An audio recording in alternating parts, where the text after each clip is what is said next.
I'm Matt Skinner, editor of What Mountain Bike magazine, and I'm here with Chris Boardman in Llandegla. Let's talk bikes then first, shall we? Can do.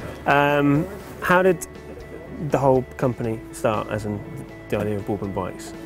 It actually wasn't my idea. It was a guy called Alan Ingerfield, who was a former Ironman triathlete, and a very good one, and very different character to me. I kind of look for, I'm a glass half empty kind of person, and always look for threats and how to avoid them, and Alan just looks for opportunities, and he came along and said, listen, I'm sure we could do bikes better, and what would you do? Because I got asked a lot over the 90s, you know, to badge bikes effectively. It just wasn't interesting. But he wanted to make things, and how could we do it better? And I love making things, because my background's carpenter and whatever it might be, I just like making things.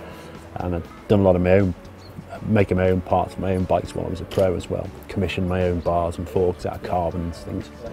And so straight away we struck up a good relationship.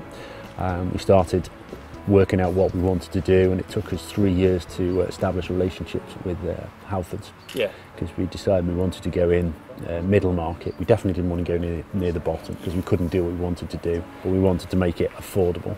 And we didn't want to go in at the top, which is super resource heavy, and then have to trickle down.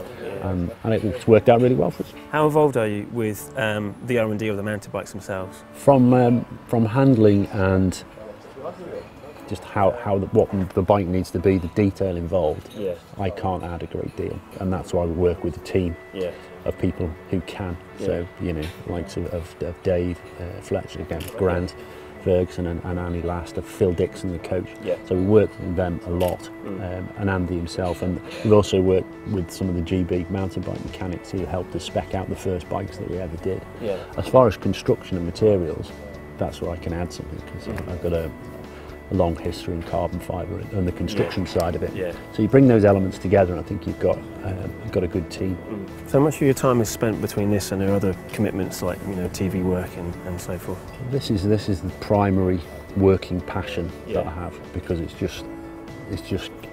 good fun as much as anything else to be able to have a concept idea, to work with some group of people and say it'd be better if it was like this, it'd be better if we could just add some carbon there, it'd be better if this was slightly different because it's, you know, nipping a heel or whatever.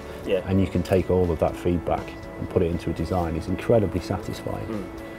With the elite range now, we're starting to play around, pushing up and gone to the point where it would have been great to be right at the start as well, which is the real fun, high-tech stuff. So I mean, obviously you've always been involved with, you know, like I said, carbon fibre and pushing the boundaries back. What kind of point in that process did you find it in a real genuine affinity for it? And it was... Well, I think it's you have an idea and you think it's going to work, being to put whatever type, be it a hybrid, be it a mountain bike, be whatever. But you don't actually know until you give it to someone, I guess, like your people or to any magazine for an independent review, and of course the customer.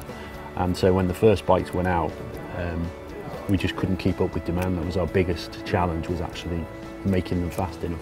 And that's so satisfying to think, you know, you stretch into a new environment I'd never been in before, and you got it right. And that gives you confidence to push it a bit harder, and then the same thing happens. So for 3 years, our biggest challenge has just been making them fast enough, which is, that's your acid test really, isn't it?